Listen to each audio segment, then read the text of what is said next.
ఆర్థిక గ్రహణం. ఓం వసుదేవసుతం దేవం కంసచాణూరమర్దనం దేవకీ పరమానందం కృష్ణం వందే జగద్గురుం. శ్రీ రాధాకృష్ణాభ్యాం నమ. కృష్ణం వందే జగద్గురుం, అర్జునం వందే జగదేక వీరం. ఇప్పుడు మనకి పశ్చిమ ఆసియాలో యుద్ధం జరుగుతుంది. యుద్ధం జరగడం వల్ల మనకి ఇక్కడ పెట్రోలు డీజిల్ రేట్లు పెరగడము, మత్స్య ఎగుమతులు అవన్నీ కూడా ఆగిపోవడము, ఇలాంటివన్నీ కూడా జరుగుతున్నాయి. ఆర్థికంగా రేట్లన్నీ కూడా బాగా రేట్లు పెరిగిపోయినాయి. ఇప్పుడు మనం ఆర్థికంగా కుదేలైపోయాం. దీని అంతటికీ కారణం ఏమిటంటే గురుడు మిథున రాశిలో ఉండడము, ఆ తర్వాత జూన్ 2, 2026 సంవత్సరానికి గాను ఆయన కర్కాటక రాశిలోకి వస్తాడు. అప్పుడు దాకా కూడా యుద్ధం అనేటటువంటిది ఆగదనమాట. అలాగే ఈ యొక్క కుజ, బుధ, శుక్ర గ్రహాలు, శని గ్రహాలన్నీ కూడా మనకి మీనరాశిలో ఉన్నాయి. మరి ఏప్రిల్ 18 తర్వాత మనకి శుక్రుడు మనకి ఈ యొక్క మేషరాశిలోకి మారడం, ఇలాంటివన్నీ కూడా జరుగుతాయి. ఈ లోపల అసలు ఎందుకు మరి ప్రభుత్వాలు ఈ రవి గ్రహము మనకి ఏప్రిల్ 14 తర్వాత మేషరాశిలోకి వస్తున్నాడు, ఏమైనా మార్పులు ఉంటాయా ఈ ఆర్థిక గ్రహణంలో అనుకుని మనం చూసినట్లయితే, ఈ యుద్ధంతో ఏమైందంటే మనకి ఎక్కువ సవాళ్ళని మనం ఎదుర్కొంటున్నాము.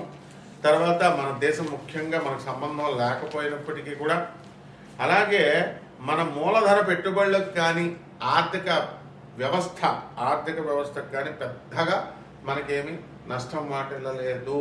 ఎందువలనంటే గురుడు మిథున రాశిలో ఉండడం వల్ల ఇది కారణం. వాటిల్లలేదని సర్టిఫై చేసింది ఎవరండి? మన కేంద్ర ఆర్థిక శాఖ మంత్రి అయినటువంటి నిర్మలా సీతారామన్ గారు.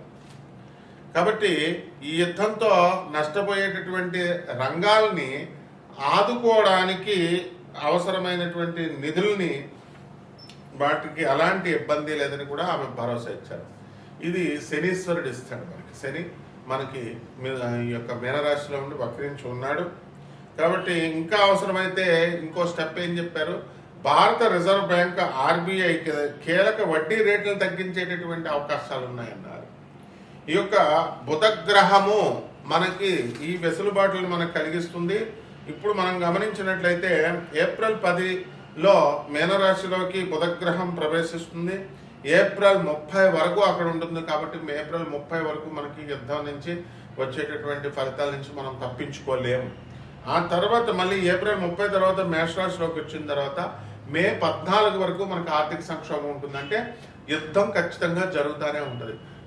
ఇప్పుడు ట్రంప్ వార్నింగ్లు ఇచ్చినా, ఎన్ని ఫైనల్ వార్నింగ్లు ఇచ్చినా ఇరాన్ ఏమి అది లెక్క చేయడం లేదు. 45 రోజులు విరామం ఇస్తే చర్చలు పెట్టుకుంటూ ఉంటున్నారు. అయితే వాళ్ళు ఇరాన్ పెట్టేటటువంటి ఈ యొక్క ఆంక్షల్ని మన ట్రంప్ ఒప్పుకోవడం లేదు. కాబట్టి యుద్ధం ఇక్కడ క్లియర్గా మనకు తెలుస్తుంది. మే 14 వరకు సెటరేట్ కాదు ఈ ఆర్థిక ఇబ్బందులు, ఈ ఆర్థిక గ్రహణం. మే 14 తర్వాత ఎప్పుడైతే బుధుడు వృషభ రాశిలోకి వస్తాడో అక్కడి నుంచి ఆర్థిక పరిస్థితి బాగుంటుంది, రూపాయి విలువ పెరుగుతుంది కూడా. ఇప్పుడు మనకి ఏమైందండి రూపాయి విలువ అని అన్నప్పుడు మనం చూసుకుంటే ఈక్విటీ, ముంబై ఈక్విటీ అనూహ్యంగా రికవరీ చేసిందనమాట. ఈ యొక్క యుద్ధానికి తెరదించేటటువంటి క్రమంలో కాల్పుల విరమణకు ఇప్పుడు చర్చలు జరుగుతున్నాయి అని జస్ట్ ఒక వార్త వచ్చిందంటే నిన్న మొన్న రావడంతో ఆయిల్ ధరలు తగ్గినాయి చక్కగా. దానికి కారణం అదే. అలాగే రూపాయి బలపడింది. దీంతో ద్వితీయార్థంలో ఏమైందంటే బ్యాంకింగ్, IT షేర్లలో జోరుగా కొనుగోలు అనేటటువంటివి సాగడం ఈ రికవరీకి కొంచెం ఊరటనిచ్చింది. అలాగే సోమవారం రోజున ఏం జరిగిందంటే సెన్సెక్స్ పాజిటివ్గా ప్రారంభమైనా సరే ఇన్వెస్టర్లందరూ కూడా లాభాల స్వీకారానికి దిగడంతో రోజంతా భారీ ఆటుపోట్లకు లోనైంది. చివరికి 787.30 పాయింట్ల లాభంతో 74,106.85 వద్ద ముగిసిందనమాట. సో నిఫ్టీ ఏమైందంటే 255.15 పాయింట్లు లాభపడి 22,968.25 వద్ద క్లోజ్ అయింది. కాబట్టి దీనివల్ల ఏమిట్రా మనకు అర్థమైంది అంటే 14 పైసలు మనకి లాభపడింది అనమాట రూపాయి. RBI చర్యల మద్దతుతో ఫారెక్స్ మార్కెట్లో వరుసగా మనకి రెండో రోజు సైతం అమెరికన్ డాలర్ మారకంలో రూపాయి 28 పైసలు బలపడి 92.90 దగ్గర ముగిసింది. ఒక దశలో ఏమైందో తెలుసా, రూపాయి ఇంట్రాడే గరిష్ట స్థాయి 92.79 కూడా తాకింది. ఇదంతా కూడా ఆర్థికంగా గ్రహణాల ఇది. కాబట్టి మనం ఏం చేయాలంటే వడ్డీ రేట్లు తగ్గించే అవకాశం ఉంది. అలాగే మనకి ఈ ఆర్థిక క్రమశిక్షణ అనేటటువంటిది మనం అలవాటు చేసుకున్నాం భారత ప్రభుత్వం.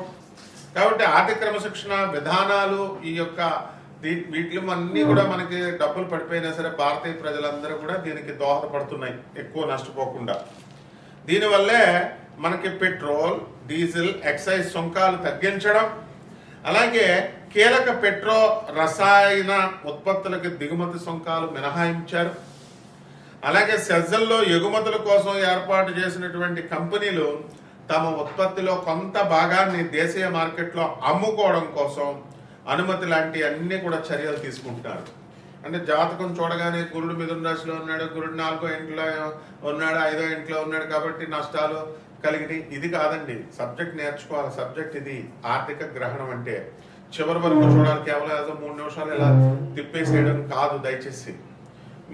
దీనివల్ల మనకి ఇప్పుడు ఏం జరుగుతుంది, ఇప్పుడు గ్రహస్థితిని కనుక మనం చూసుకున్నట్లయితే ఈ యొక్క రవి గ్రహము మనకి ఏప్రిల్ 14న మేషరాశిలోకి వెళ్తున్నాడు, మే 15న వృషభ రాశిలోకి వస్తున్నాడు. అక్కడి నుంచి బాగుండదు. మే 15 వరకు కూడా మనకి ప్రభుత్వం సరైనటువంటి నిర్ణయాలు తీసుకోలేకపోతే, ఏ ప్రభుత్వం అయినా వరల్డ్ అక్కడ అమెరికా అయినా, జూన్ 15 తర్వాత మిథున రాశిలోకి వస్తున్నాడు.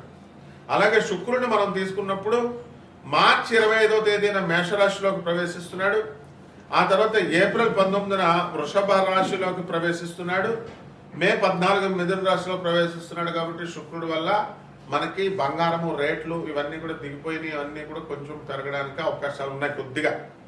అలాగే కుజ సంచారాన్ని కనుక మీరు తీసుకున్నప్పుడు కుజుడు ఏప్రిల్ 2 మీనరాశి, మే 11న మేషరాశిలోకి వస్తాడు. అక్కడ కూడా ఇబ్బందులు ఉంటాయి. జూన్ 20 నుంచి మనకి వృషభ రాశిలోకి ప్రవేశించడం అనేటటువంటిది జరుగుతుంది. కాబట్టి శని సంచారం అంతా కూడా మీకు తెలుసు, మీనరాశిలోనే వక్రించి ఉన్నాడు. ఇప్పుడు రాహుకేతువులు డిసెంబర్ 5 వరకు మనకి రాహు కుంభరాశిలోను, కేతువు సింహరాశిలోనూ ఉంటాడు. ఆ తర్వాత రాహువు మనకి మకర రాశిలోకి, కేతువేమో కర్కాటక రాశిలోకి వస్తాడు. బుధ గ్రహం వచ్చేసరికి ఏప్రిల్ 10న మీనరాశిలోకి వస్తాడు, ఏప్రిల్ 30న మేషరాశిలోకి వస్తాడు, బాగుండదు. మే 14 నుంచి వృషభ రాశిలోకి వస్తాడు. కాబట్టి వీటిలన్నిటిని మనం ఈ గ్రహస్థితులన్నీ మనం చూసుకొని విశ్లేషణ చేసినప్పుడు సమకాలీన పరిస్థితులు బయట, అలాగే గ్రహస్థితిగతుల్ని మనం ఇవన్నీ కూడా బ్లెండ్ చేసి మనం చెప్తున్నప్పుడు మే 14 వరకు కూడా మనకి ఆర్థిక గ్రహణం ఉంటుందండి ఈ 2026 సంవత్సరంలో.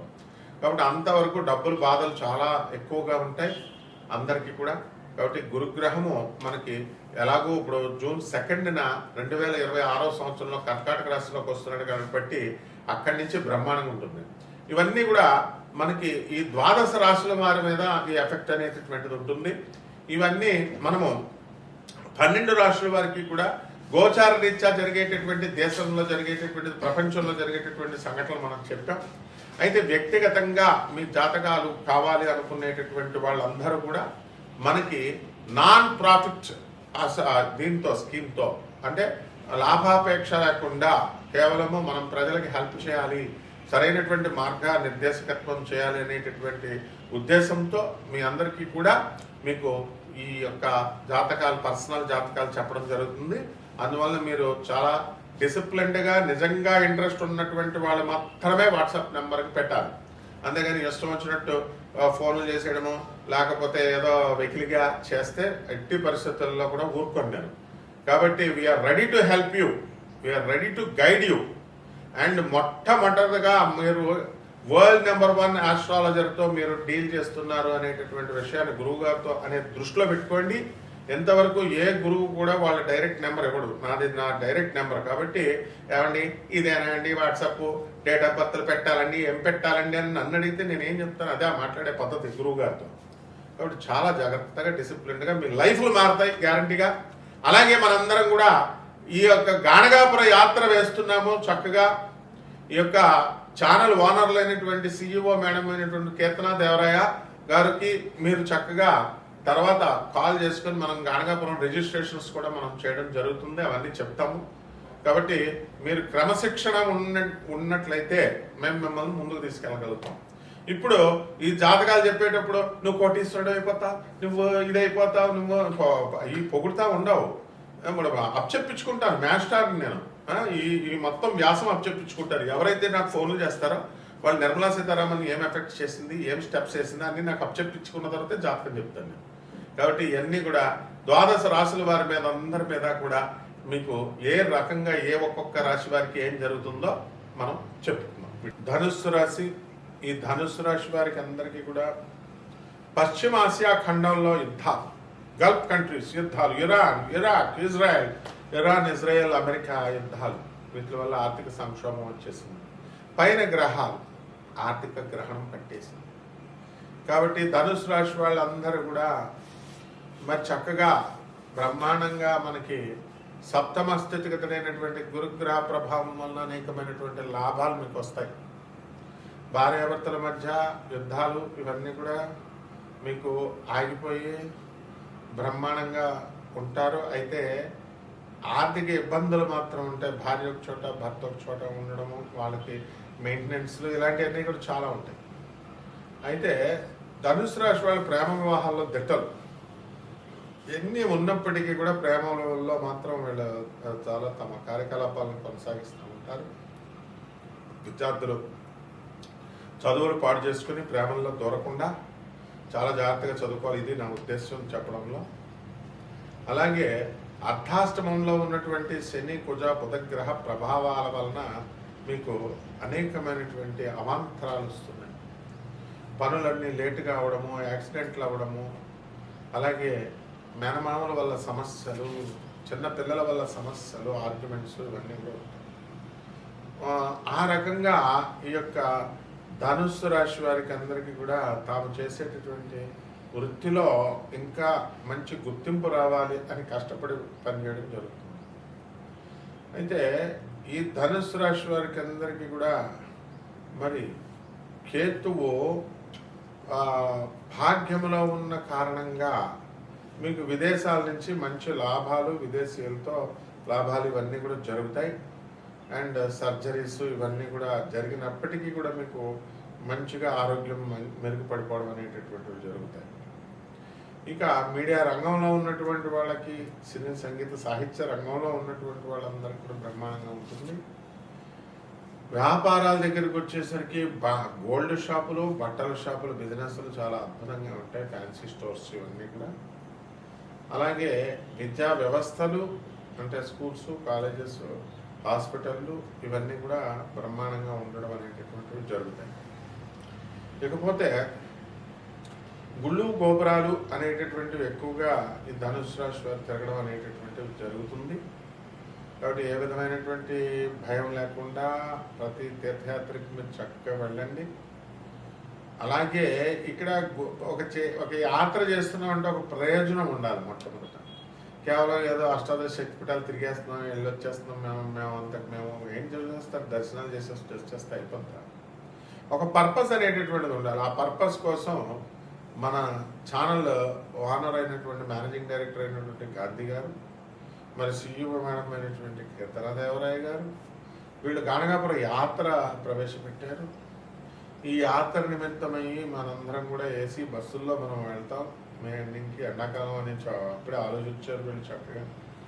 అక్కడ దర్శనాలు ఇవన్నీ కూడా. అంతేకాకుండా అక్కడ సాక్షాత్తు గురువుని కలుస్తున్నాం కాబట్టి జగద్గురువుని గురు సాన్నిధ్యంలో వెళ్ళాలి, గురువుతో వెళ్ళాలి. అందువల్ల తప్పకుండా నేను అక్కడికి రావడం అనేటటువంటి మీతో పాటు జరుగుతుంది. అలాగే మరి మనం వచ్చి చక్కగా అక్కడ ఆ గురు చరిత్ర పారాయణ అనేటటువంటిది గురు సంస్థానం దగ్గర నది ఒడ్డున మనం చదివించడం ఇలాంటివన్నీ కూడా చేసుకోవచ్చు. తద్వారా మీ యొక్క కష్టాలు అనేటటువంటివి పోతాయి. అందరికి కూతుర్లు పెళ్లిళ్ళు చేసుకోవాలి, ఇలా కొడుకులు పెళ్లిళ్ళు చేసుకోవాలి, రకరకాల డిమాండ్స్ ఉంటాయి మీకు. ఇక పరిహారాల దగ్గరికి వచ్చేసరికి అర్ధాష్టమంలో ఉన్నటువంటి శని, కుజ, బుధులకి జపాలు చేసుకోవాలి.